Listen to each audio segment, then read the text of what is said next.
Jam 9 malam saat aku baru pulang lembur, suamiku berteriak, "Dari mana saja kamu? Cepat masak, keluargaku sudah kelaparan," sambil menampar wajahku. 10 menit kemudian, suami dan keluarganya histeris pingsan saat melihat apa yang tersaji di meja makan. Namaku Kirana. Malam itu, jarum jam di pergelangan tanganku sudah menunjukkan pukul 9:05. Angin malam kota Jakarta yang kering menerpa wajahku yang kuyu saat aku melangkah turun dari taksi daring. Tubuhku rasanya remuk. Sejak pagi buta, aku harus bergelut dengan tumpukan laporan keuangan kantor yang rumit, menyisir angka demi memastikan tidak ada Rp1 pun yang meleset. Sebagai seorang wanita yang selalu dituntut tampil sempurna di dunia profesional, aku sudah biasa menahan lelah. Namun, rasa lelah fisik malam ini entah mengapa terasa berkali-kali lipat lebih berat, seolah ada firasat buruk yang bergelantungan di pundakku. Aku berjalan menyusuri halaman rumah mewah bergaya minimalis modern ini. Rumah yang berdiri megah dengan pilar-pilar kokoh dan pencahayaan eksterior yang temaram. Dari luar, tempat ini tampak seperti istana impian bagi siapa saja yang memandangnya, sebuah simbol kesuksesan yang sering dipamerkan suamiku, Arya, kepada rekan-rekan bisnisnya. Namun bagiku, setiap langkah mendekati pintu jati besar itu justru terasa seperti melangkah masuk ke dalam sangkar besi yang siap mencabik-cabik ketenanganku. Begitu aku memutar kunci dan mendorong pintu depan, pemandangan di dalam ruang tamu langsung membuat dadaku berdenyut nyeri. Rumah yang biasanya tertata rapi kini berubah layaknya kapal pecah yang dihantam badai. Sampah plastik bekas makanan cepat saji berserakan di atas karpet bulu impor yang mahal. Kaleng-kaleng soda yang kosong tergeletak miring, meninggalkan noda lengket di atas meja kaca. Di sudut lain, beberapa kantong belanjaan dari merek pakaian ternama teronggok begitu saja, isinya berceceran di lantai. Aku menghela napas panjang, mencoba menekan gelombang sesak yang mulai naik ke tenggorokan. Di atas sofa ruang tengah, aku melihat ibu mertuaku, Ibu Santi, dan adik iparku, Rika. Mereka sedang asyik bersandar sambil menatap layar televisi besar, sesekali tertawa renyah tanpa memedulikan kekacauan di sekitar mereka. Kehadiranku yang baru saja masuk bahkan tidak membuat mereka menoleh, seolah aku hanyalah embusan angin lalu, atau mungkin seorang pelayan yang tak punya eksistensi. Baru pulang jam segini, sengaja keluyuran, ya, biar tidak usah urus rumah. Suara berat dan dingin itu mengejutkanku. Arya muncul dari arah koridor kamar. Wajahnya merah padam, matanya menatapku dengan kilatan amarah yang mengerikan. Belum sempat aku membuka mulut untuk menjelaskan bahwa aku baru saja menyelesaikan lemburan yang melelahkan, Arya sudah melangkah lebar mendekatiku. Langkah kakinya terdengar begitu mengancam di atas lantai marmer, plak. Satu tamparan keras mendarat telak di pipi kiriku. Kekuatan sentakan tangan Arya begitu besar hingga kepalaku terlempar ke samping dan tubuhku limbung menabrak pinggiran konsol kayu di dekat pintu. Rasa panas yang membakar langsung menjalar di seluruh wajahku. Aku bisa merasakan cairan kental dan hangat mengalir perlahan di sudut bibirku. Amis, itu darah.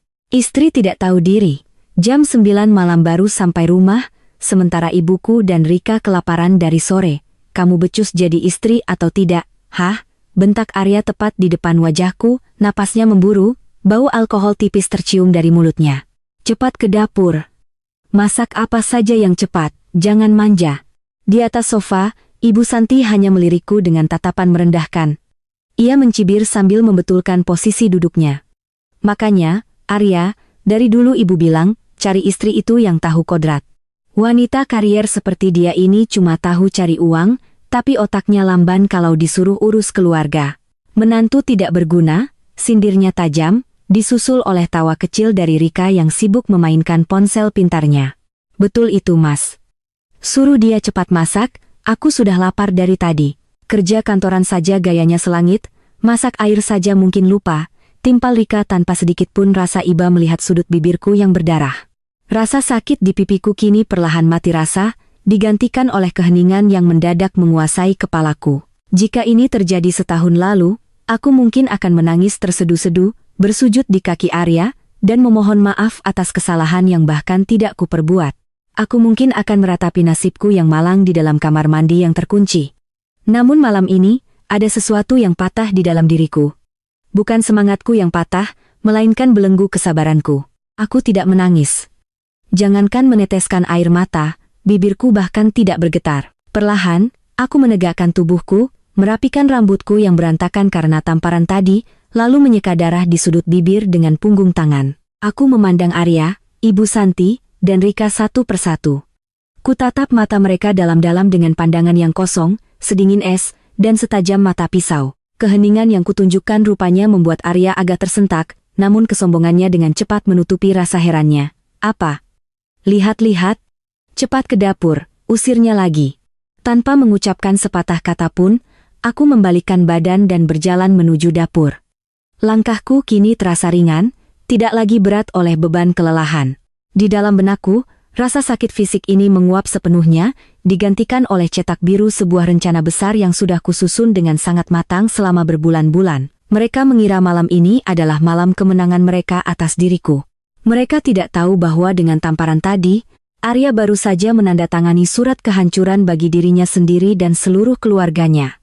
Permainan melelahkan ini harus berakhir, dan akulah yang akan menuliskan bab terakhirnya. Langkah kakiku terdengar konstan saat memasuki area dapur.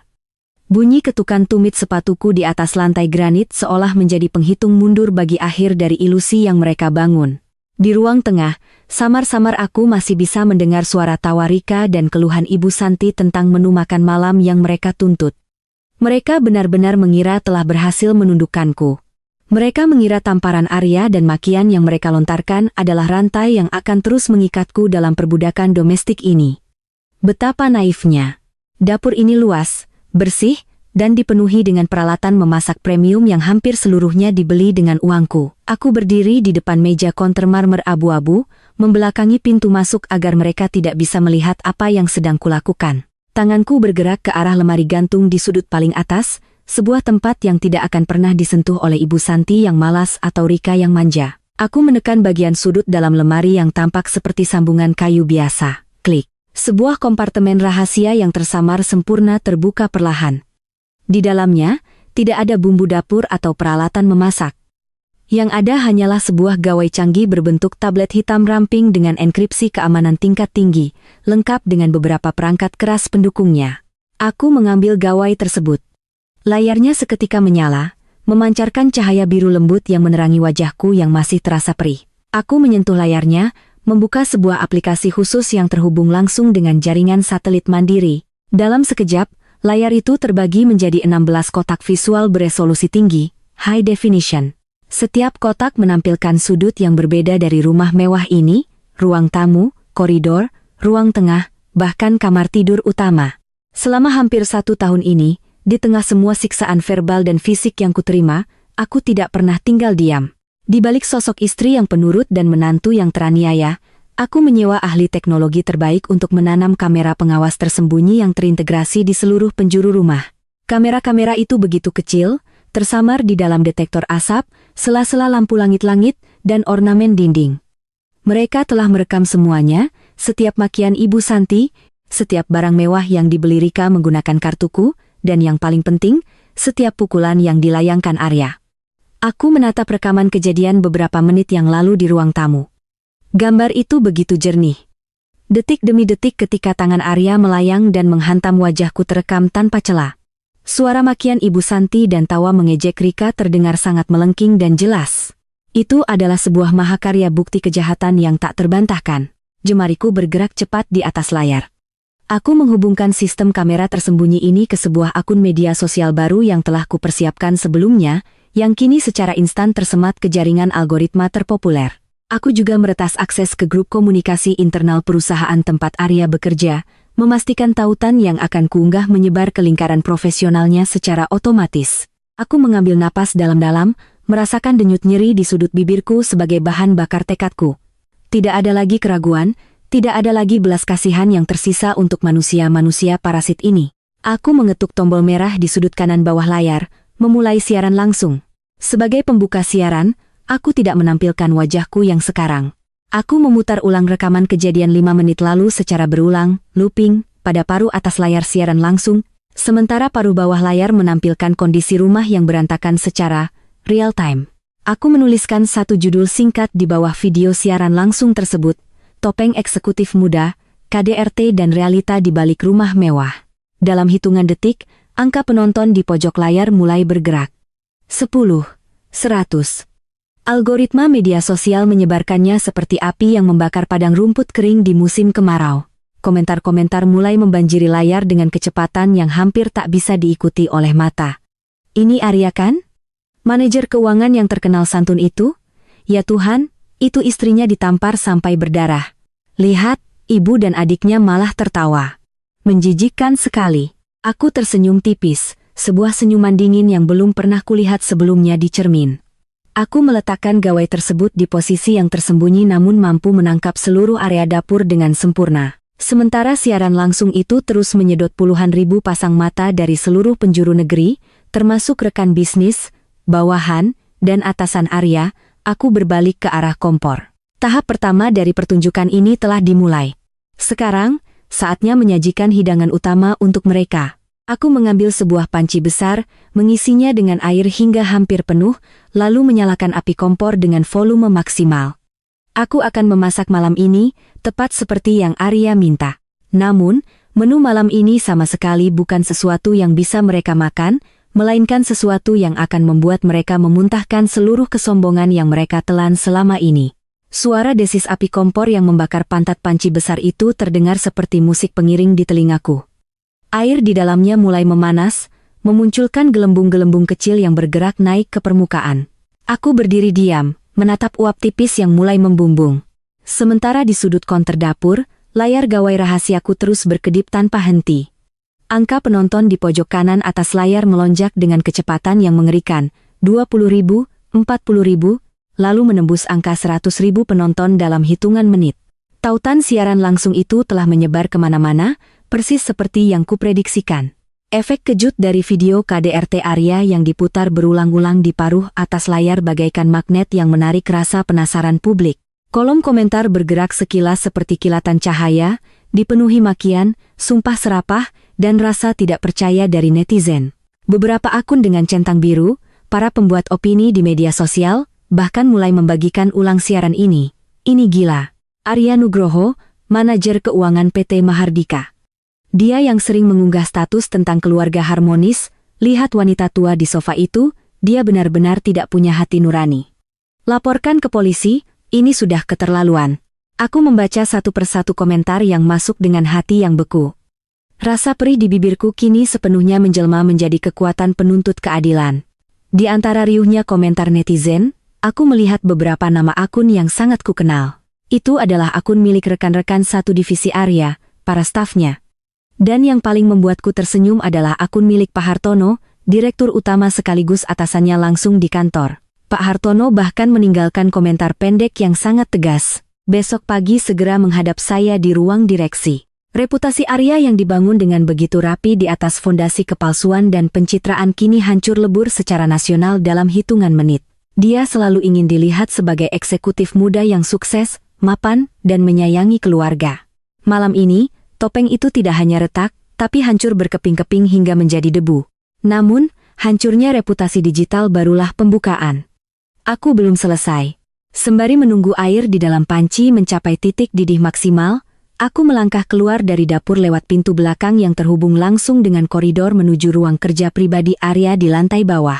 Aku tahu Arya sedang berada di ruang tengah bersama ibu dan adiknya, terlalu asyik menonton televisi, hingga tidak menyadari badai besar sedang menerjang dunia digital mereka. Aku memasuki ruang kerjanya yang bernuansa kayu gelap. Di sudut ruangan, ada sebuah brankas kecil yang tertanam di dalam lemari. Arya mengira aku tidak tahu kata sandinya. Padahal, aku sudah lama merekam pergerakan jarinya saat membuka brankas itu. Dengan tenang, aku memasukkan kombinasi angka tanggal lahir ibunya. Pria itu sangat mudah ditebak. Klik, pintu brankas terbuka. Di dalamnya, tersimpan benda-benda yang paling ia agungkan di dunia ini.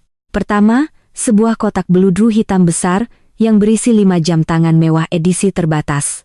Jam-jam tangan itu adalah simbol status sosial yang selalu ia pamerkan kepada teman-temannya, yang ia beli dengan menguras tabunganku. Kedua, sebuah tas kulit kecil berisi beberapa dokumen dan sebuah buku tabungan rahasia atas namanya. Aku membuka buku tabungan itu secara acak. Lembaran-lembaran di dalamnya mencatat aliran dana masuk dalam jumlah yang tidak masuk akal untuk ukuran gaji seorang manajer. Ini adalah bukti otentik yang selama ini kucari. catatan penggelapan dana proyek perusahaan senilai miliaran rupiah yang ia lakukan dengan rapi selama 2 tahun terakhir. Arya mengira ia sangat cerdik, namun ia lupa bahwa setiap kejahatan selalu meninggalkan jejak. Aku meraup kotak beludru dan tas kulit itu ke dalam pelukanku, lalu melangkah kembali ke dapur dengan ketenangan seorang eksekutor. Saat aku kembali, air di dalam panci besar itu sudah mendidih hebat, memunculkan pergolakan air yang panas dan meletup-letup. Aku mendekati kompor, membawa semua harta karun kebanggaan suamiku. Aku menatap gawai yang masih menyiarkan setiap gerak-gerikku secara langsung. Netizen di luar sana menahan napas, berspekulasi tentang apa yang akan dilakukan oleh wanita korban KDRT yang tampak begitu tenang ini. Kamu meminta aku memasak, Arya. Bisikku lirih pada kesunyian dapur, seolah suara itu bisa menembus dinding dan sampai ke telinganya. Ini hidangan terbaik yang pernah kubuat untukmu. Uap panas dari air yang mendidih membumbung tinggi, menerpa wajahku dan membuat pandanganku sedikit buram untuk beberapa detik. Namun, fokusku tidak goyah. Di samping kompor, layar gawai rahasiaku semakin menggila. Angka penonton telah menembus ratusan ribu. Komentar-komentar mengalir seperti air terjun yang deras, sebagian besar dipenuhi oleh rasa penasaran dan ketegangan yang memuncak. Mereka melihatku berdiri di depan panci mendidih dengan kotak beludru hitam dan tas kulit di tanganku. Mereka menanti tindakan apa yang akan kuambil. Aku membuka kotak beludru hitam itu terlebih dahulu. Di dalamnya berjejer rapi 5 jam tangan mewah edisi terbatas milik Arya. Kilau logam mulia dan permata di dalamnya memantulkan cahaya lampu dapur dengan begitu indah. Ini adalah benda-benda yang selalu ia elus dengan penuh kasih sayang setiap malam, benda yang ia perlakukan jauh lebih terhormat daripada istrinya sendiri.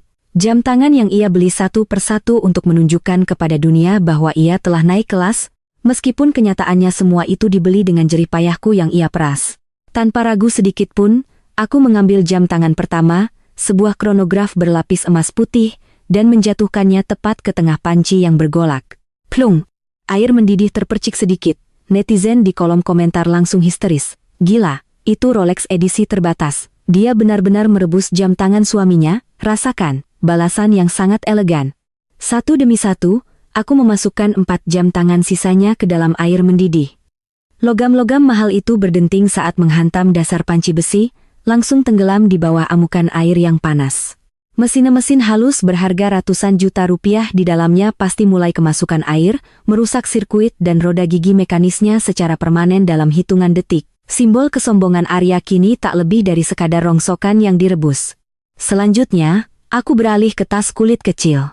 Aku mengeluarkan buku tabungan rahasia milik Arya, lembaran-lembaran yang berisi catatan angka-angka haram hasil dari penggelapan dana proyek perusahaan yang ia lakukan di belakang punggungku dan atasannya.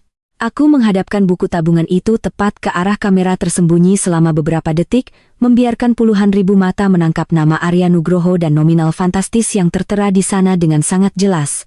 Aku memastikan nomor rekening dan rincian transaksi itu terekam sempurna sebagai bukti digital yang tak bisa dibantah. Setelah itu, dengan gerakan yang perlahan dan penuh penekanan, aku mulai merobek lembaran-lembaran buku tabungan itu. Suara kertas yang robek terdengar begitu memuaskan di keheningan dapur. Aku meremas kertas-kertas berisi bukti kejahatannya itu, lalu melemparkannya ke dalam air mendidih bersama jam tangan mewahnya. Lembaran kertas itu seketika melepuh, tintanya luntur menyatu dengan air yang bergolak, dan hancur menjadi bubur kertas yang menjijikkan. Aku mengambil sebuah sendok kayu besar, lalu mengaduk sup gelembung air, bubur kertas tabungan, dan jam tangan mewah itu dengan ekspresi wajah yang sepenuhnya datar, rasa puas yang dingin mengalir di dalam dadaku. Ini adalah upacara pemakaman bagi harga diri dan masa depan Arya, dan aku adalah pendetanya. Kirana, lama sekali kamu. Kamu sengaja membuat kami mati kelaparan, hah? Suara teriakan Arya yang menggelegar dari arah ruang tengah memecah keheningan. Langkah kakinya yang berat terdengar berjalan cepat menuju dapur, disertai dengan omelan Ibu Santi yang masih menuntut makanan. Aku tidak beranjak. Aku tetap berdiri di depan kompor, memegang sendok kayu sambil menatap lurus ke arah pintu masuk dapur. Sudut bibirku yang berdarah sedikit berkedut, membentuk sebuah senyuman tipis yang syarat akan kemenangan. Pintunya mulai bergerak terbuka. Detik-detik kehancuran total mereka akhirnya tiba, dan seluruh Indonesia sedang menontonnya secara langsung. Pintu dapur didobrak dengan kasar hingga menghantam dinding di belakangnya. Arya berdiri di ambang pintu dengan wajah yang memerah karena amarah yang memuncak. Di belakangnya, Ibu Santi berkacak pinggang dengan wajah cemberut, sementara Rika mengekor sambil terus menggerutu tentang perutnya yang keroncongan. Mereka bertiga masuk seperti segerombolan penguasa yang siap menghukum budaknya yang lalai. "Kamu ini tuli atau bagaimana, Kirana? Sudah 1 jam kamu di sini dan belum ada." Kata-kata Arya terputus di tenggorokan. Matanya yang semula melotot marah tiba-tiba terpaku pada panci besar yang mengepulkan uap panas di atas kompor. Aku sengaja menggeser posisi berdiri sedikit ke samping, membiarkan isi panci itu terlihat dengan sangat jelas di bawah pencahayaan lampu dapur yang terang. Di dalam air yang bergolak hebat, di antara bubur kertas putih yang hancur dan luntur tintanya, logam emas putih dan safir dari jam tangan mewahnya berkilau samar. Penutup kotak beludru hitam yang sudah setengah hancur mengapung di permukaan, menjadi saksi bisu atas apa yang baru saja terjadi. Arya membeku. Wajahnya berubah dari merah pada menjadi pucat pasi dalam hitungan detik. Ia melangkah terhuyung-huyung mendekati kompor, seolah-olah tidak mempercayai penglihatannya sendiri. Tanganku yang memegang sendok kayu besar masih berada di dalam panci, siap mengaduk kembali jika diperlukan. "Itu tidak mungkin," bisik Arya dengan suara yang mendadak parau. Ia merebut sendok kayu dari tanganku dengan kasar dan menggunakannya untuk menyendok isi panci. Ketika sebuah jam tangan kronograf edisi terbatas miliknya terangkat dalam kondisi mesin yang melepuh dan kemasukan air mendidih, Arya memekik histeris. "Jam tanganku. Koleksiku. Apa yang kamu lakukan, perempuan gila?" "Mas, buku tabungan rahasiamu," jerit Ibu Santi yang ikut melongok ke dalam panci. Wanita tua itu menjerit histeris hingga suaranya melengking tinggi, menunjuk sisa-sisa lembaran kertas yang telah hancur meleleh bersama air panas. "Itu uang kita, Arya. Uang miliaran di sana, dia merusak semuanya." Rika yang berdiri di belakang mereka ikut menjerit, menjambak rambutnya sendiri karena syok melihat harta yang biasa mereka pamerkan kini telah berubah menjadi sampah rebusan. Arya menatapku dengan mata yang membelalak sempurna, urat-urat di lehernya menegang parah. "Kamu tahu apa yang kamu hancurkan, Kirana? Itu semua hartaku, itu masa depan. Kamu sengaja mau menghancurkanku." Aku menatapnya lurus-lurus tanpa berkedip. "Aku hanya memasak apa yang kamu bawa ke rumah ini, Arya. Bukankah kamu yang menyuruhku memasak?" Jawabku dengan nada suara yang teramat tenang, bahkan hampir terdengar lembut. Namun, justru kelembutan itulah yang terdengar mengerikan di telinga mereka. "Kurang ajar, kamu harus mati malam ini," Arya berteriak, gelap mata. Ia mengangkat tangannya tinggi-tinggi, bersiap untuk melayangkan pukulan yang jauh lebih keras dari yang kuterima di ruang tamu tadi. "Mas, tunggu, Mas Arya, jangan, lihat itu." Rika tiba-tiba menjerit dengan nada ketakutan yang luar biasa. Ia tidak menunjuk ke arahku atau ke arah panci, melainkan ke arah sudut konter dapur yang gelap. Jarinya yang gemetar menunjuk ke sebuah gawai hitam yang berdiri tegak di sana, dengan lampu indikator merah yang berkedip cepat. Rika melangkah mundur dengan wajah yang mendadak tidak menyisakan warna darah sedikit pun. Dengan tangan gemetar, ia merogoh kantong celananya dan menyalakan ponselnya sendiri. Detik berikutnya, sebuah pekikan tertahan keluar dari mulutnya hingga ia terduduk di lantai dapur. "Mas, Ibu, kita masuk, live streaming," bisik Rika dengan suara yang hampir habis. Seluruh Indonesia sedang menonton kita sekarang." Arya dan Ibu Santi tersentak. Arya perlahan menurunkan tangannya yang menggantung di udara. Ia merebut ponsel dari tangan adiknya dengan kasar, menyisir layar yang dipenuhi oleh ratusan ribu komentar yang bergerak seperti kilat. Matanya membaca deretan kalimat makian, sumpah serapah, serta kutukan dari netizen yang menghujat tindakan KDRT-nya, keserakahan ibunya, dan kebusukan adiknya. Lebih hancur lagi saat ia melihat nama atasannya, Pak Hartono, tertera di sana dengan peringatan yang sangat jelas. Seluruh borok, kejahatan finansial, serta watak asli keluarga yang mereka tutupi dengan kemewahan palsu selama bertahun-tahun telah telanjang bulat di depan mata nasional. Arya menatapku dengan tatapan yang dipenuhi oleh kombinasi antara murka yang tak terkendali dan ketakutan yang amat sangat. Di lantai dapur yang dingin ini, istana kepalsuan yang mereka bangun dengan memeras darah dan air mataku runtuh seketika, tanpa sisa. Keheningan yang mencekam mendadak mengubur seluruh isi dapur. Wajah Arya berubah pasi, seolah seluruh aliran darahnya tersedot keluar dari tubuhnya setelah melihat layar ponsel milik Rika. Ratusan ribu netizen tengah menyaksikan kepanikan mereka secara real time. Kolom komentar bergulir tanpa henti bagai air bah, memuntahkan caci maki dan sumpah serapah yang menghantam harga diri mereka hingga lumat. Namun, kepanikan itu tak bertahan lama. Rasa malu yang teramat sangat dalam sekejap berubah menjadi amarah yang liar dan tak terkendali di dalam otak Arya yang sudah gelap. Urat-urat di pelipisnya menonjol, matanya memerah menatapku, seolah aku adalah iblis yang harus ia lenyapkan malam ini juga. Bajingan, kamu sengaja menjebakku, hah? Arya meraung, suaranya melengking tinggi, memecah kesunyian rumah. Ia melempar ponsel Rika ke lantai hingga layarnya hancur berantakan. Tangannya bergerak liar ke sekeliling dapur, mencari apa saja yang bisa digunakannya untuk melampiaskan kemurkaan. Matanya tertuju pada sebuah kursi kayu jati berkaki besi di dekat meja konter. Tanpa berpikir panjang, Arya menyentak kursi itu, mengangkatnya tinggi-tinggi di atas kepala, dan melangkah lebar ke arahku. Mas Arya, hancurkan gawai itu. Matikan siarannya, jerit Rika yang masih terduduk lemas di lantai marmer, merangkak menjauh sambil menangis ketakutan. Aku tidak peduli lagi dengan siaran bodoh ini, perempuan sialan ini harus mati di tanganku, teriak Arya kesetanan. Ia mengayunkan kursi berat itu dengan seluruh kekuatannya, mengarah lurus ke kepalaku. Aku tidak bergerak sesentipun. Aku tidak berteriak, tidak pula menutup mata untuk bersiap menerima hantaman. Aku hanya menatap lurus ke dalam sepasang mata suamiku yang sudah kehilangan akal sehatnya. Di bawah meja konter, jariku yang sejak awal sudah bersiap di atas tombol darurat tersembunyi menekan tuas kecil itu dengan mantap. Nyungge, nyungge, nyungge. Tepat sebelum kursi itu sempat menyentuh helai rambutku, suara raungan sirene polisi yang teramat nyaring memotong udara malam. Suara itu tidak terdengar jauh di jalan raya, melainkan menggema sangat keras tepat di halaman depan rumah kami. Kilatan lampu rotator berwarna merah dan biru menembus jendela kaca dapur yang besar, memantul di dinding marmer dan menerangi wajah Arya yang seketika membeku di udara. Arya tertegun. Kursi yang diangkatnya perlahan merosot turun dari cengkeramannya, berdentang keras saat menghantam lantai. Belum sempat mereka mencerna apa yang terjadi, terdengar suara langkah-langkah kaki yang berat dan tegas menghentak lantai ruang tamu. Pintu dapur yang sudah rusak akibat gebrakan Arya tadi kini didorong terbuka sepenuhnya. 4 orang petugas kepolisian berseragam lengkap masuk dengan senjata siaga, dipimpin oleh seorang pria bertubuh tegap dengan setelan jas hitam yang sangat rapi. Dharma, pengacara pribadiku. Pria itu melangkah maju dengan ekspresi wajah yang sangat tenang, namun memancarkan aura otoritas yang dingin. Di tangannya, ia memegang sebuah stop map tebal berwarna merah darah. Selamat malam, Saudara Arya Nugroho, suara Dharma mengalun tenang namun tegas, bergema di setiap sudut dapur yang pengap oleh uap air mendidih. Saya menyarankan Anda untuk tidak melakukan gerakan tambahan yang bisa memperberat hukuman Anda. Siapa kamu?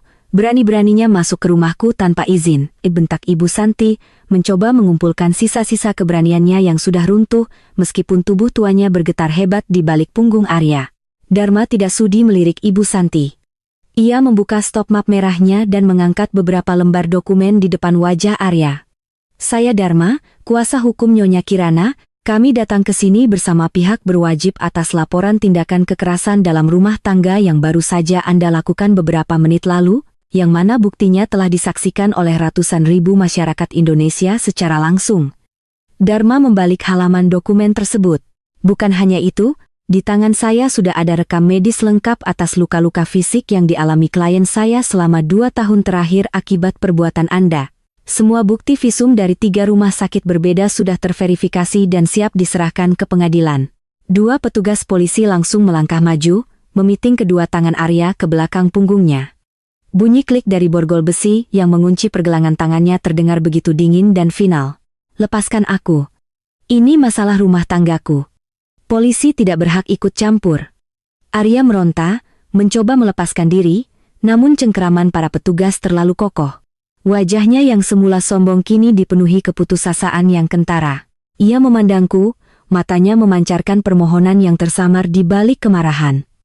Kirana, suruh mereka lepaskan aku, kamu istriku. Kirana, kamu tidak bisa melakukan ini padaku. Aku melangkah maju, melewati panci yang masih mengepulkan uap panas, lalu berdiri tepat di hadapannya. Untuk pertama kalinya malam itu, aku berbicara langsung menatap matanya. Pernikahan kita sudah selesai sejak tamparan pertama yang kamu layangkan di tahun pertama kita menikah, Arya, bisikku pelan, namun setiap kata yang kuucapkan seperti paku yang menusuk jantungnya. Malam ini, kamu tidak sedang berurusan dengan seorang istri yang lemah. Kamu sedang berurusan dengan hukum yang akan menyeretmu ke tempat yang semestinya. Suara derit borgol besi yang mengunci pergelangan tangan Arya menjadi latar belakang dari runtuhnya sisa-sisa keberanian Ibu Santi dan Rika. Saat dua petugas polisi mulai menyeret Arya keluar dari dapur, suasana mendadak berubah menjadi kepanikan domestik yang histeris. Arya terus meronta, meneriakkan namaku dengan suara serak yang memuakkan, sementara Ibu Santi mulai menangis histeris, memukuli dadanya sendiri, seolah dialah korban paling malang di dunia ini. Namun, Rika, yang tampaknya masih memiliki sedikit sisa kesombongan di kepalanya, tiba-tiba bangkit berdiri dari lantai marmer. Ia mengusap air matanya dengan kasar, lalu menatapku dengan pandangan penuh kebencian yang mendalam. Wajahnya yang semula pucat kini memerah, mencoba memproduksi keberanian palsu untuk menutupi rasa malunya yang sudah telanjang di media sosial. "Heh, perempuan sialan. Kamu pikir kamu siapa bisa memanggil polisi ke rumah ini?" jerit Rika, suaranya melengking tinggi hingga memekakkan telinga. Ia melangkah maju, menunjuk wajahku dengan jari telunjuknya yang gemetar. "Ini rumah Mas Arya. Ini istana keluarga kami. Kamu itu cuma menumpang di sini karena dinikahi oleh kakakku. Berani-beraninya kamu menyuruh polisi menyeret pemilik rumah ini. Keluar kamu dari sini, kamu yang harus angkat kaki dari rumah kami. Dasar menantu tidak tahu diuntung." Ibu Santi yang mendengar teriakan anaknya seolah mendapatkan suntikan energi baru. Ia ikut melangkah maju, berdiri di samping Rika dengan tatapan menantang, sisa-sisa air mata masih menggenang di keriput wajahnya. "Betul. Keluar kamu dari rumah anakku. Ini rumah mewah yang dibeli dari kerja keras Arya. Kamu tidak punya hak sepeser pun di sini. Aku bahkan tidak perlu membuang energi untuk membalas teriakan mereka. Aku hanya melirik Dharma yang berdiri di sampingku dengan ketenangan seorang algojo yang sedang memegang kapak eksekusi. Dharma tersenyum tipis, sebuah senyuman profesional yang syarat akan rasa kasihan terhadap kebodohan dua wanita di depan kami. Dengan gerakan yang sangat elegan, Dharma membuka kembali stop map merah di tangannya. Ia mengeluarkan selembar dokumen tebal berlapis sampul hijau tua resmi dengan lambang Garuda emas di atasnya, sebuah dokumen yang selama ini kusimpan rapat di dalam brankas pribadiku di luar rumah ini. "Nona Rika, Nyonya Santi, saya sarankan Anda berdua menurunkan nada suara Anda," kata Dharma, suaranya bergaung tenang namun penuh penekanan yang mematikan.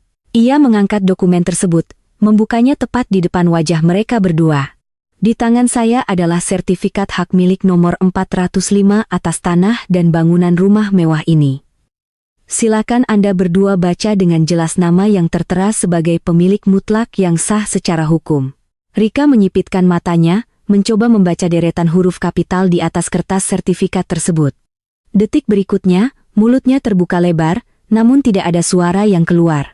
Tubuhnya menegang seolah baru saja disengat aliran listrik ribuan volt. "Kirana, Mutiara," bisik Rika, suaranya mendadak mencicit, kehilangan seluruh keangkuhannya dalam sekejap mata. "Benar," lanjut Dharma, melangkah satu blok lebih dekat ke arah mereka. "Rumah mewah ini beserta seluruh tanah tempat Anda berdiri saat ini adalah aset mutlak milik Nyonya Kirana, yang dibeli atas nama pribadinya jauh sebelum ia mengenal atau menikah dengan saudara Arya. Secara hukum, saudara Arya dan Anda berdua hanyalah pihak yang menumpang atas kebaikan hati klien saya." Ibu Santi merebut kertas itu dari tangan Dharma dengan tidak sabar.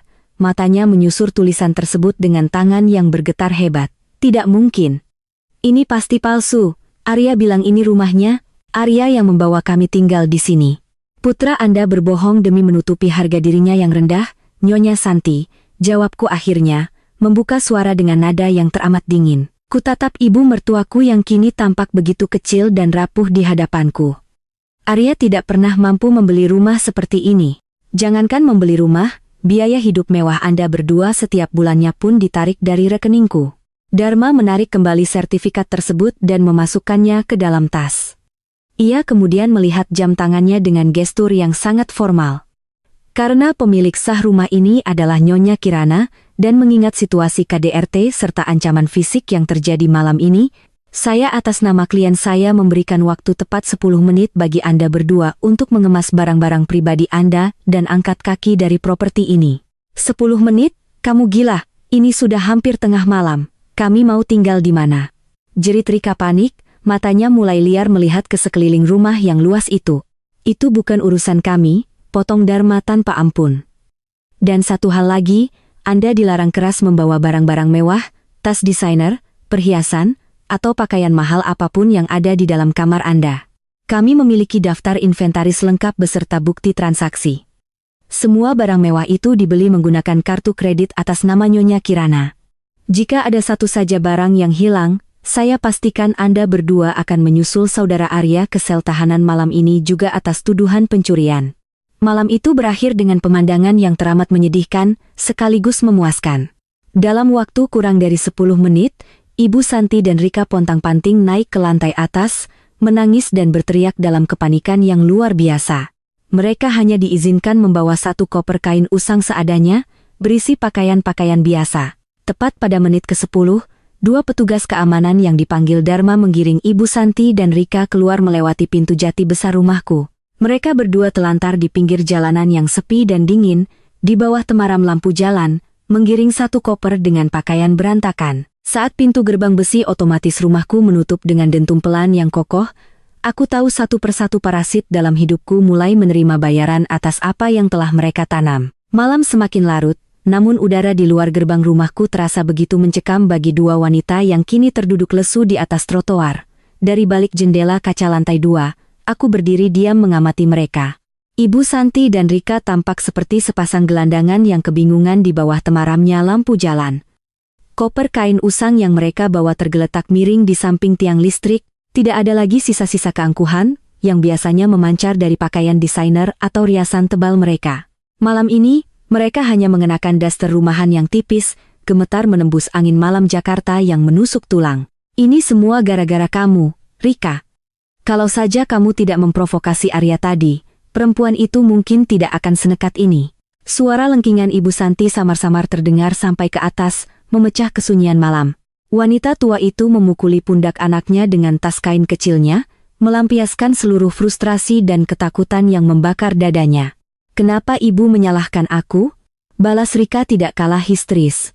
Ia menepis tangan ibunya dengan kasar, air matanya merusak sisa maskara di wajahnya hingga tampak menyeramkan. Mas Arya yang bodoh, kenapa dia berbohong tentang rumah ini? Dia bilang dia sudah kaya. Dia bilang dia manajer hebat, ternyata kita semua cuma menumpang pada perempuan sialan itu. Di tengah pertengkaran mereka yang memalukan di pinggir jalan, ponsel di dalam genggaman Rika tiba-tiba bergetar hebat. Sebuah nada dering premium memecah malam. Rika seketika terdiam, matanya melebar saat melihat nama yang tertera di layar ponselnya, Ardi Tunangan.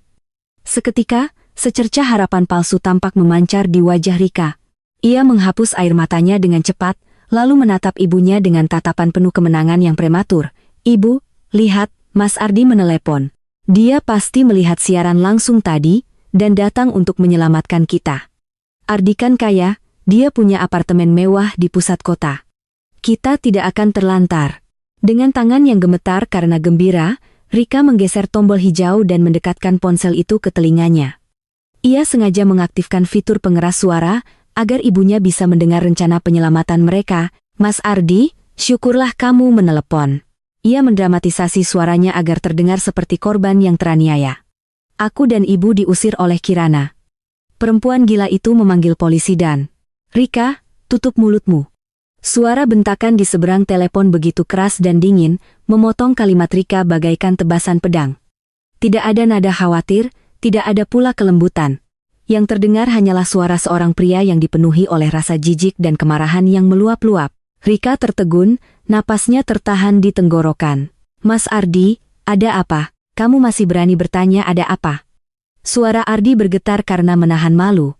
Ibuku, ayahku, dan seluruh keluarga besarku baru saja menonton siaran langsung kelakuan menjijikkan keluargamu. Video saat kakakmu menampar istrinya, dan video saat kamu dan ibumu memaki-maki perempuan itu sambil tertawa di sofa. Semuanya viral di media sosial, Rika. Namamu, nama kakakmu, bahkan nama akunmu terpampang jelas di semua platform. Rika mulai menangis panik, tubuhnya gemetar hebat. Mas, itu tidak seperti yang kamu lihat, Kirana yang memprovokasi kami. Dia, cukup, Rika. Aku tidak peduli dengan alasanmu. Potong Ardi tanpa ampun. Keluargaku adalah keluarga terpandang. Ayahku seorang pejabat, dan aku tidak sudi memiliki ibu mertua dan adik ipar yang bermental parasit dan berhati iblis seperti kalian. Mulai detik ini, hubungan kita putus. Pernikahan kita bulan depan dibatalkan secara sepihak. Jangan pernah berani menghubungiku atau keluargaku lagi. Kamu membuatku jijik. Tut, tut, tut. Panggilan diputus secara sepihak. Rumah kaca yang dibangun Rika di dalam imajinasinya runtuh total menjadi serpihan tajam yang menusuk dirinya sendiri.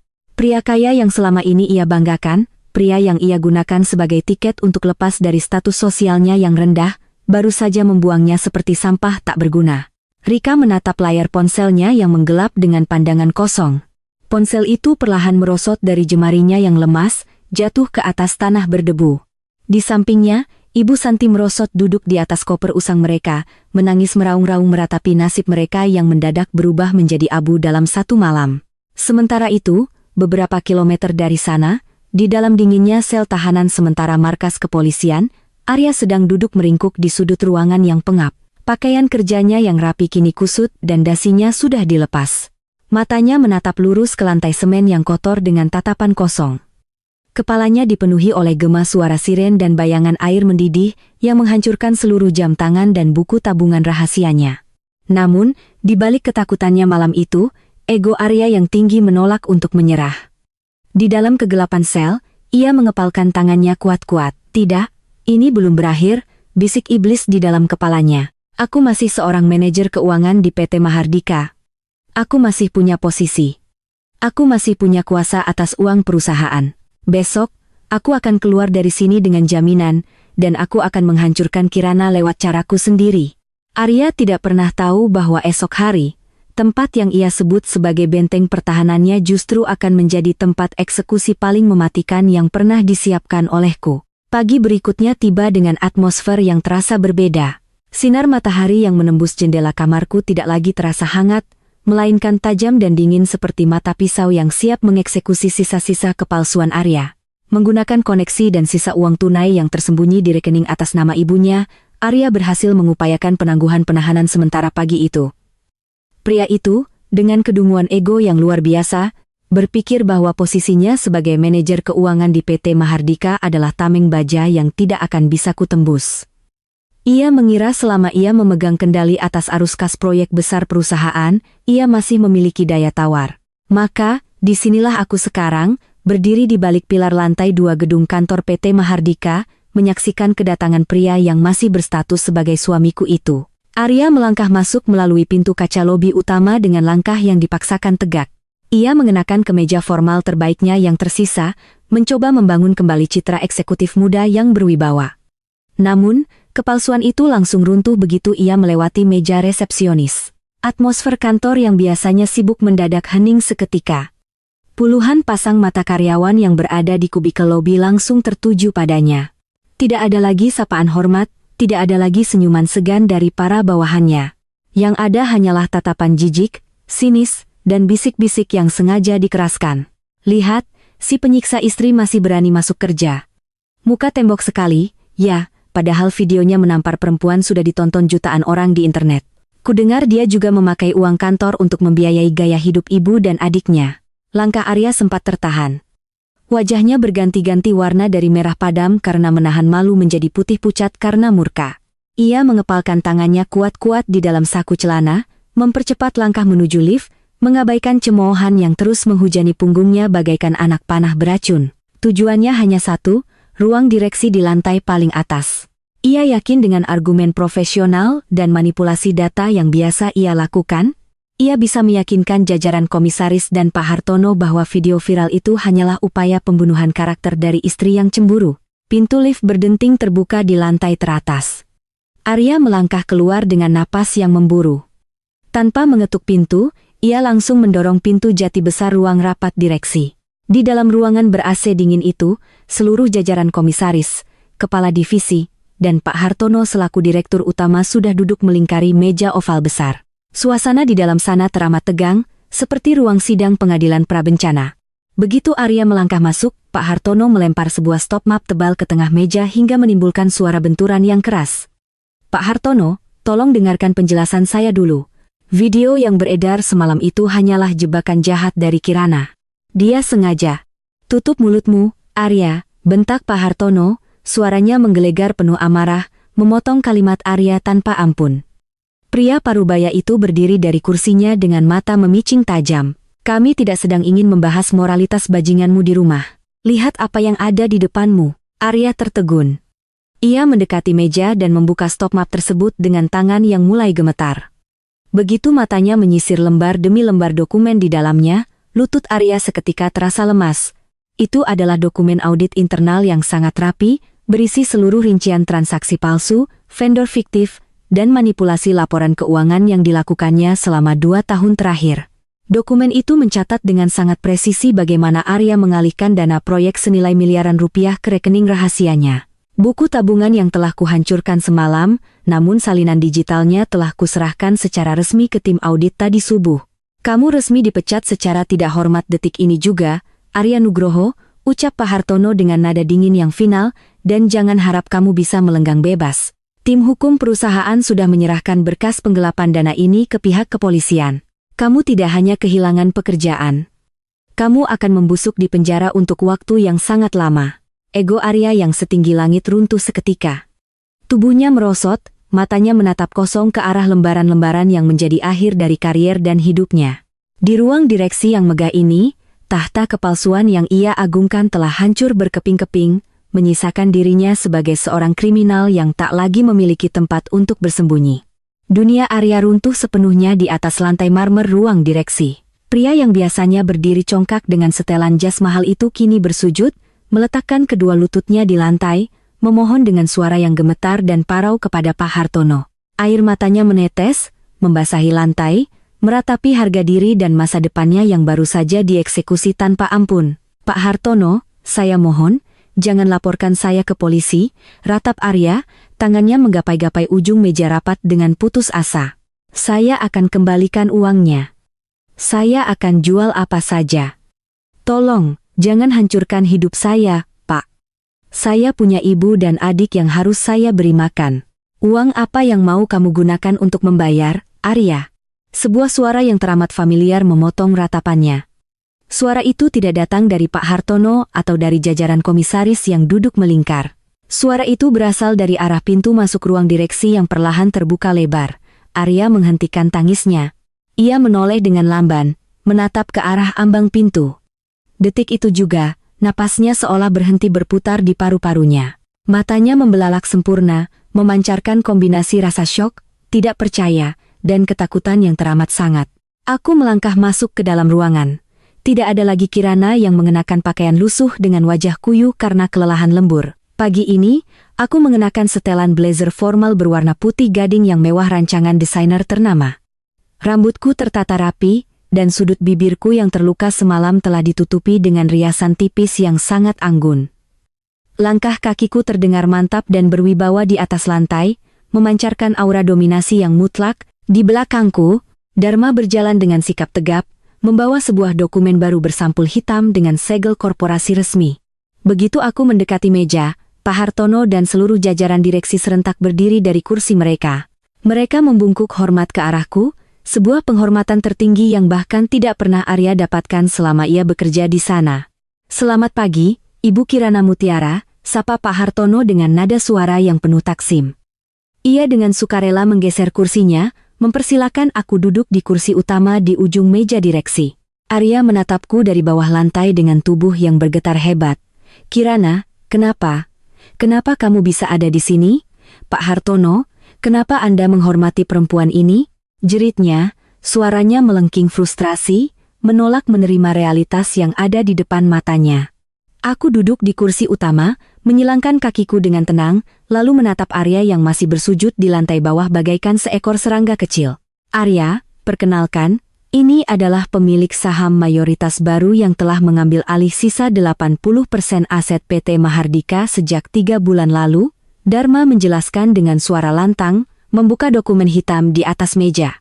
Nyonya Kirana Mutiara adalah pemilik sah dan pemegang kendali penuh atas perusahaan tempat Anda bekerja ini. Kata-kata Dharma bagaikan petir yang menyambar otak Arya hingga lumpuh. Wajahnya berganti warna menjadi pucat pasi tanpa menyisakan setetes darah pun. Tidak mungkin. Kamu cuma karyawan biasa, Kirana. Kamu cuma staf keuangan di kantormu. Arya menggelengkan kepalanya dengan histeris, menolak mempercayai bahwa istri yang selama ini ia injak-injak ternyata adalah pemilik tahta tertinggi di atas kepalanya. Aku condong ke depan, menopang daguku dengan kedua tangan, lalu menatap wajah suamiku yang malang itu dengan senyuman dingin yang mematikan. Aku sengaja menaruhmu di posisi nyaman ini, Arya, bisikku pelan, namun suaraku menggema begitu tajam di keheningan ruangan. Aku ingin melihat sejauh mana keserakahan dan kebusukan hatimu akan membawamu mengkhianati pernikahan kita dan perusahaan ini. Aku memberikanmu peluang untuk menjadi manusia yang baik, namun kamu justru memilih untuk menjadi parasit yang serakah. Aku bersandar kembali ke kursiku, memberikan isyarat mata kepada Pak Hartono. Silakan lanjutkan proses hukumnya, Pak Hartono. Pastikan mantan manajer kita ini mendapatkan hukuman maksimal atas setiap rupiah yang telah ia gelapkan dari perusahaan saya. Arya lemas seketika. Tubuhnya ambruk ke atas lantai marmer yang dingin, menyadari bahwa permainan ini telah berakhir sebelum ia sempat memulainya. Selama ini, ia mengira dialah sang pemburu yang cerdik, tanpa pernah menyadari bahwa ia hanyalah seekor tikus yang sedang menari-nari di atas telapak tanganku. Dinding-dinding pengadilan agama yang bercat putih kusam hari itu terasa seperti ruang eksekusi yang dingin. Bau kertas tua dan aroma formalitas hukum memenuhi udara, menekan dada siapa saja yang duduk di bangku kayu panjang ruang sidang. Di seberang meja kuasaku, Arya duduk didampingi seorang pengacara publik yang tampak lelah. Pakaian tahanan jingga yang kini melekat di tubuhnya tampak sangat kontras dengan bayangan jas mewah yang biasa ia pamerkan. Wajahnya kusut, matanya cekung, dan rambutnya yang biasa klimis kini mencuat tak beraturan. Namun, di balik penampilannya yang merana, kilatan kelicikan belum sepenuhnya padam dari sepasang matanya. Ketika majelis hakim mempersilakan pihak tergugat untuk menyampaikan tuntutan balasannya, Arya menegakkan punggungnya, mencoba mengais keberanian terakhirnya. Yang Mulia Hakim, pengacara Arya membuka suara, membaca selembar kertas dengan nada datar. Klien kami, Saudara Arya Nugroho, menuntut haknya atas pembagian harta Gonogini. Selama pernikahan, Saudara Arya telah berkontribusi besar dalam menjaga stabilitas rumah tangga. Oleh karena itu, kami menuntut setengah dari total aset yang dimiliki oleh Ibu Kirana Mutiara, termasuk rumah mewah dan saham perusahaan, sebagai haknya secara hukum perdata. Arya menatapku dari seberang ruangan dengan senyuman tipis yang sinis, seolah ia ingin berbisik, jika aku jatuh, aku akan menyeret setengah dari kekayaanmu bersamaku. Ia mengira hukum pernikahan akan menyelamatkannya dan memberinya modal untuk bangkit kembali setelah keluar dari penjara nanti. Aku hanya duduk tenang, melipat kedua tanganku di atas pangkuan. Di sampingku, Dharma hanya menghela napas pendek, sebuah gestur yang lebih mirip dengan rasa bosan menghadapi lawan yang terlalu mudah ditebak. Dharma bangkit berdiri dari kursinya. Ia tidak membawa tumpukan dokumen yang tebal, melainkan hanya satu lembar kertas bersegel notaris resmi yang dilaminasi rapi. Yang Mulia Majelis Hakim, Dharma berbicara dengan suara yang lantang dan tegas, memecah keheningan ruang sidang. Tuntutan harta Gonogini yang diajukan oleh pihak tergugat sama sekali tidak memiliki dasar hukum yang sah. Kami mengajukan bukti berupa perjanjian pranikah, yang ditandatangani oleh kedua belah pihak secara sadar 1 minggu sebelum pernikahan mereka dilangsungkan. Dharma melangkah maju, menyerahkan dokumen tersebut ke meja majelis hakim. Perjanjian ini menyatakan dengan sangat mutlak pemisahan harta secara total. Segala aset, kekayaan, warisan, maupun pendapatan yang diperoleh oleh masing-masing pihak, baik sebelum maupun selama pernikahan, adalah hak milik absolut perorangan. Pihak tergugat tidak memiliki hak sepeser pun atas aset klien saya. Wajah Arya seketika menegang. Ia menoleh ke arah pengacaranya dengan panik, lalu berteriak kecil, "Yang Mulia, saya tidak ingat pernah menandatangani perjanjian seperti itu." Dia pasti memalsukannya. Tanda tangan Anda telah divalidasi oleh lab forensik dan disaksikan oleh notaris resmi, Saudara Arya, potong hakim ketua dengan ketukan palu tunggal yang berwibawa, gugatan harta Gonogini Anda ditolak sepenuhnya. Arya lumpuh di kursinya. Namun, Dharma belum selesai. Pengacaraku itu membalikkan badannya, menghadap Arya dengan tatapan mata yang setajam elang. "Bukan hanya itu, Yang Mulia," lanjut Dharma, suaranya naik 1 oktav. "Kami mengajukan gugatan balik. Selama 3 tahun terakhir, tergugat diam-diam menggunakan 5 kartu kredit atas nama klien saya untuk membiayai gaya hidup mewah ibu dan adiknya, dengan total tagihan mencapai miliaran rupiah. Kami menuntut pengembalian penuh atas dana tersebut." Dharma melemparkan bundel rincian transaksi perbankan ke meja pengacara Arya. Semua bukti transaksi menunjukkan kartu tersebut digesek di butik mewah dan ditarik tunai oleh tergugat. Karena ini adalah utang pribadi yang digunakan di luar kepentingan bersama, maka secara hukum, seluruh utang miliaran ini sepenuhnya menjadi tanggung jawab saudara Arya Nugroho. Skakmat, bisikku dalam hati. Arya memandang lembaran tagihan itu dengan mata yang membelalak sempurna. Tubuhnya gemetar hebat, menyadari bahwa ia tidak mendapatkan 1 rupiah pun dari kekayaanku, melainkan keluar dari ruangan ini dengan beban utang miliaran rupiah yang akan melilit lehernya seumur hidup. Gugatan cerai dikabulkan sepenuhnya, hakim ketua mengetuk palunya 3 kali. Tok, tok, tok. Dan tergugat diwajibkan melunasi seluruh kerugian materi pihak penggugat. 2 petugas sipir penjara langsung melangkah maju, mencengkeram lengan Arya untuk membawanya kembali ke dalam sel tahanan atas kasus penggelapan dana yang menantinya. Saat diseret melewati mejaku, Arya menatapku dengan mata yang dipenuhi air mata keputusasaan dan kehancuran total. Aku hanya membalas tatapannya dengan senyuman tipis, sebuah akhir yang mutlak bagi sang penipu yang kini harus membayar setiap inci dari kejahatannya. 1 tahun adalah waktu yang singkat untuk mengubah peta takdir, namun cukup panjang untuk mempertegas garis batas antara keadilan dan karma. Pagi ini, udara di pesisir desa asri ini terasa begitu bersih. Angin laut berpadu sempurna dengan aroma hijau perbukitan, menyambut hari peresmian resor pariwisata mewah milikku. Proyek ini adalah impian lama yang sempat terkubur di bawah puing-puing pernikahan toksikku dulu. Kini, bangunan-bangunan villa kayu jati berarsitektur modern tegak berdiri dengan anggun, menghadap langsung ke hamparan laut biru yang luas. Aku berdiri di dekat area lobi terbuka, mengenakan gaun linen putih yang melambai lembut ditiup angin. Di leherku tidak ada lagi beban sesak, dan di sudut bibirku tidak ada lagi bekas darah. Yang ada hanyalah ketenangan sejati. Beberapa kolega bisnis dan pejabat daerah menyalamiku, memberikan ucapan selamat atas keberhasilan investasi besarku, yang berhasil membangkitkan ekonomi desa ini. Aku tersenyum, menerima setiap pujian dengan kepala tegak. Aku telah sepenuhnya lahir baru dari abu masa laluku. Di tengah riuh tepuk tangan dan alunan musik gamelan penyambut tamu, mataku tidak sengaja menangkap sebuah pergerakan di seberang jalan raya besar yang membatasi area resor dengan area pertanian warga. Di sana, di bawah terik matahari yang mulai menyengat, seorang pria parubaya berjalan dengan langkah yang terseok-seok. Tubuhnya kurus kering, kulitnya legam terbakar matahari, dan pakaiannya hanyalah kaos oblong bekas yang berlubang di sana-sini. Di atas pundaknya yang ringkih, sebongkah pikulan bambu berisi 2 ember besar. Air bersih tampak menekan tubuhnya hingga membungkuk dalam. Arya, mantan suamiku itu telah bebas dari penjara beberapa bulan lalu setelah mendapatkan remisi, namun, kebebasan tidak memberinya kehidupan. Dengan status mantan narapidana dan utang miliaran rupiah dari 5 kartu kreditku yang harus ia cicil seumur hidup, ia berakhir di desa terpencil ini sebagai buruh tani serabutan. Setiap tetes keringatnya kini dihargai dengan upah yang hanya cukup untuk menyambung nyawa. Tidak jauh dari tempat Arya memikul air, di sebuah gubuk reot peninggalan nenek mereka yang berdiri di pinggir saluran irigasi, aku bisa melihat 2 sosok wanita yang teramat ku kenal.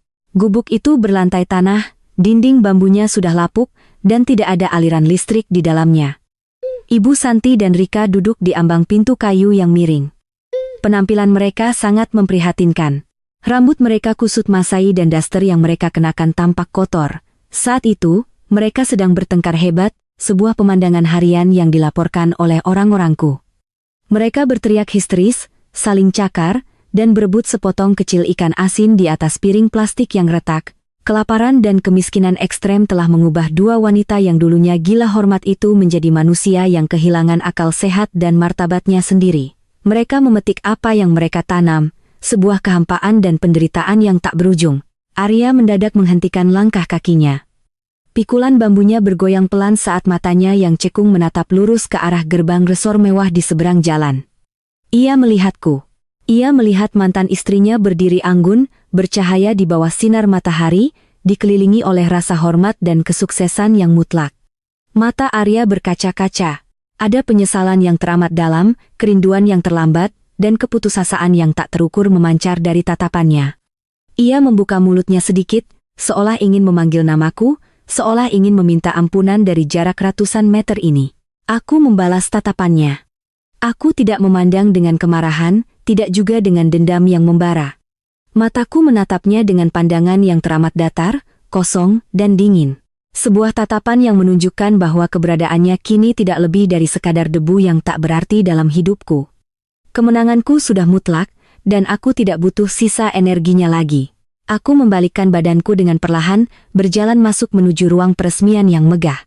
Tepat di belakangku, gerbang besi mewah setinggi 3 meter milik resor, bergerak menutup secara otomatis dengan bunyi mesin yang halus namun kokoh. Klik! Gerbang itu mengunci dengan sempurna, memisahkan dunia kami selamanya. Dunia penuh cahaya dan kedamaian milikku, dan dunia kegelapan penuh karma milik mereka. Pernikahan dengan Arya telah resmi terkubur, dan lembar baru kehidupanku telah dimulai dengan kemenangan yang abadi. Jangan pernah meremehkan ketenangan seseorang, karena di baliknya bisa tersimpan kekuatan yang tak terduga. Kisah ini mengajarkan kita bahwa keadilan akan selalu menemukan jalannya. Jika kamu suka dengan cerita ini, jangan lupa bagikan dan ikuti terus kisah-kisah menarik lainnya dari kami.